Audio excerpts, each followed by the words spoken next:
Bienvenidos. Hoy hace 30 años, 5 presidentes centroamericanos le estaban poniendo fin a una guerra que para ese momento ya le había costado la vida a unas 200.000 personas y había generado que otras 3 millones de ellas tuvieran que salir de la región. El acuerdo de Esquipulas fue promovido en ese entonces por el presidente de la República de Costa Rica, Óscar Arias, quien hoy nos acompaña, pues él asumió su mandato, su primer mandato en pleno conflicto, y está aquí para detallarnos ese momento histórico. Don Óscar. En efecto, yo no escogí el contexto centroamericano cuando presenté mi nombre a consideración de los costarricenses para aspirar a la presidencia de la República.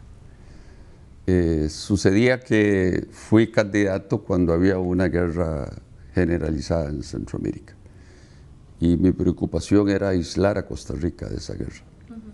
Durante todos los meses del año 86 continuó la guerra. El presidente Reagan y Mikhail Gorbachev en la Unión Soviética y Fidel Castro continuaron ayudando a las partes en conflicto. Por un lado, el presidente Reagan a la contra en Nicaragua y por otro lado, Fidel Castro apoyando con la Unión Soviética las guerrillas marxistas en El Salvador y en Guatemala. La verdad es que yo tenía que ir a predicar la paz para que no vinieran a predicar la guerra. Aquí el embajador americano vino con instrucciones del presidente Reagan de abrir en Costa Rica el Frente Sur. O sea que la contra que estaba atacando al sandinismo desde Honduras, también existiera contra en Costa Rica, en el sur, que atacara a Nicaragua.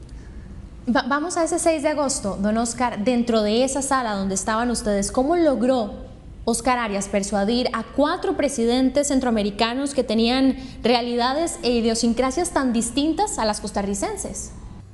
Nadie pensaba que nos íbamos a poner de acuerdo. Y las discusiones fueron muy duras, muy tensas, muy tirantes entre todos. Yo era el más conciliador, Vinicio Cerezo también, pero entre don Napoleón Duarte y Daniel Ortega sí habían discrepancias muy fuertes. Yo les dije, porque había leído en una biografía de Roosevelt que cuando había conflictos entre sus ministros, él los encerraba y les cerraba la puerta y les decía, de ahí no salen hasta que se pongan de acuerdo. Yo le dije a mis colegas, medio en serio, medio en broma, voy a cerrar esta puerta y de aquí no salimos hasta que lleguemos a un acuerdo.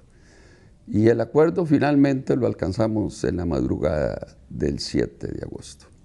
Como todos sabemos, este proceso le deja a usted, don Óscar, un gran reconocimiento, como lo es el Premio Nobel de la Paz. Pero además de eso, ¿qué significó ese éxito para Centroamérica y especialmente para Costa Rica? Bueno, para los hermanos centroamericanos, la mayor satisfacción para mí fue que ya dejaron de matarse y que los jóvenes, como le decía antes, ya no tenían que cargar una ametralladora en su hombro. Con respecto a Costa Rica, es que Costa Rica es un pequeño faro que da luz, que ilumina el resto de Centroamérica. Porque éramos una pequeña potencia moral enfrentada con 2 superpotencias, ¿verdad? Y qué la alegría con el tiempo para mí mayor, pues que nos convertimos en esa potencia moral. Centroamérica es uno de los poquitos casos donde el conflicto se resolvió como lo hace la gente civilizada, 5 presidentes alrededor de una mesa. Yo creo que esa es una enseñanza muy linda que Centroamérica le dejó al resto de la humanidad. Un proceso de paz en el que Centroamérica fue y sigue siendo ejemplo ante el resto del mundo y uno en el que también el nombre de Costa Rica quedó muy en alto. Le agradecemos a don Óscar Arias por su tiempo y así llegamos al final de esta entrevista. Muchísimas gracias.